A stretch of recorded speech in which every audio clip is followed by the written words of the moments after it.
आज महाराष्ट्राच्या राजकीय रंगमंचावर एक अद्भुत विरोधाभास पाहायला मिळतोय। एकीकडे सत्ताधारी पक्षांचे नेते मंत्रिमंडळांमध्ये जागा मिळवण्यासाठी, नगरसेवक आणि आमदारांची मते जमवण्यासाठी धडपडतायत, तर दुसरीकडे राज ठाकरे एकही निवडून आलेला आमदार, खासदार, अगदी नगरसेवकही नाही, तरी प्रत्येक मोठ्या राजकीय चर्चेत त्यांचं नाव हमखास घेतलं जातं। आज भाजपला असो, शिंदे गटाला असो किंवा उद्धव ठाकरे यांचा गट असो, सर्वांना वाटतंय की राज ठाकरे आपल्या बाजूनेच असावेत। पण का? याचाच थोडक्यात आढावा घेऊयात या व्हिडिओच्या माध्यमातून। नमस्कार, मी रुपाली गोरडे, आपण पाहताय टाइम महाराष्ट्र। राज ठाकरे हे केवळ एक राजकीय नेता नाहीयेत, ते एक संकल्पना आहेत। त्यांच्या सभांना गर्दी होते, त्यांच्या भाषणांना लाखोंचे व्ह्यूज मिळतात आणि त्यांच्या बोलण्याचा परिणाम थेट जनतेच्या भावना हलवतो।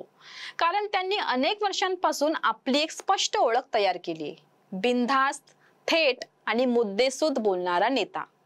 त्यांनी मराठी माणसाच्या अस्मितेचा मुद्दा मांडला, भूमिपुत्रांच्या न्यायासाठी आवाज उठवला आणि जे अनेक जण मनात ठेवतात पण बोलत नाहीत, ते राज ठाकरे थेट बोलतात। राजकारणात यश मिळवण्यासाठी दोन मार्ग असतात, एक म्हणजे सत्ता मिळवून लोकांना आपल्या निर्णयांनी प्रभावित करणं, आणि दुसरा म्हणजे सत्तेच्या बाहेर राहून जनतेच्या भावना, दुःख, राग यांना आवाज देणं।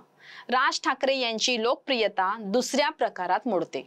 सध्या त्यांच्याकडे कोणतंही पद नाहीये, सत्ता नाहीये, तरीही लोक त्यांचं ऐकतात, कारण त्यांच्या बोलण्यात कृत्रिमता नाहीये। ते जे म्हणतात ते मनापासून म्हणतात आणि हीच खरी नेतेपणाची ताकद असते। महाराष्ट्राच्या राजकारणात अशी अनेक उदाहरणं आहेत की सत्ता असतानाही लोकांमध्ये आपली पकड निर्माण करता आलेली नाहीये, पण राज ठाकरे हे यांच्या अगदी नेमकं विरुद्ध उदाहरण आहे। सत्ता नसतानाही लोकांमध्ये त्यांचं वजन कायम आहे।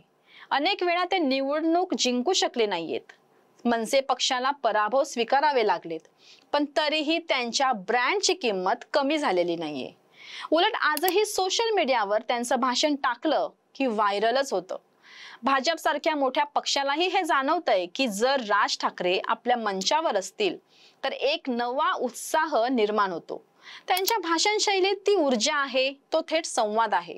उद्धव ठाकरेंच्या विरुद्ध एक आक्रमक पण सुशिक्षित भाषिक नेतृत्व जर कोणी उभं करू शकत असेल तर ते फक्त राज ठाकरेच।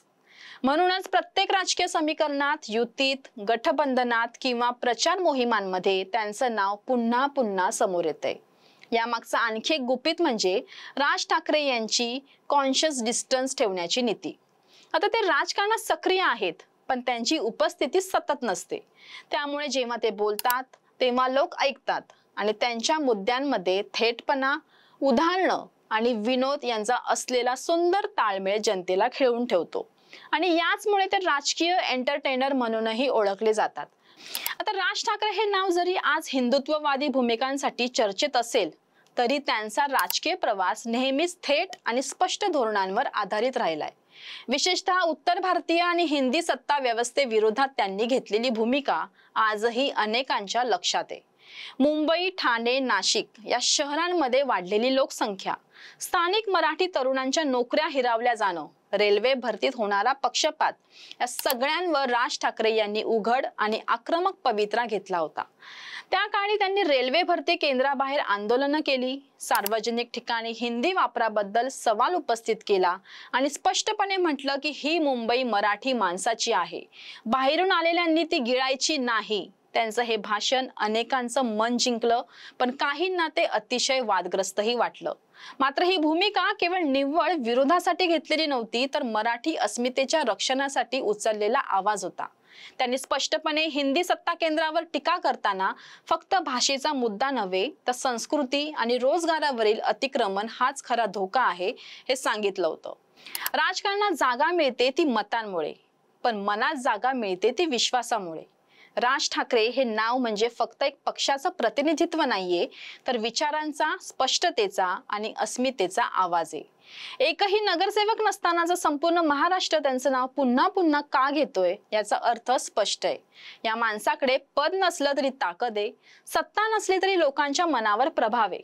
प्रश्न इतकाच उरतोय, जेव्हा वेळ येईल तेव्हा महाराष्ट्र त्यांच्या नेतृत्वावर पुन्हा विश्वास ठेवेल का, की हे नाव कायम चर्चेपुरतच मर्यादित राहणार आहे? तुम्हाला याबद्दल काय वाटतं हे आम्हाला कमेंट्स करून नक्की सांगा. तसेच हा व्हिडिओ आवडला असेल तर लाईक करा, शेअर करा, तसेच टाइम महाराष्ट्राला फॉलो करा. धन्यवाद.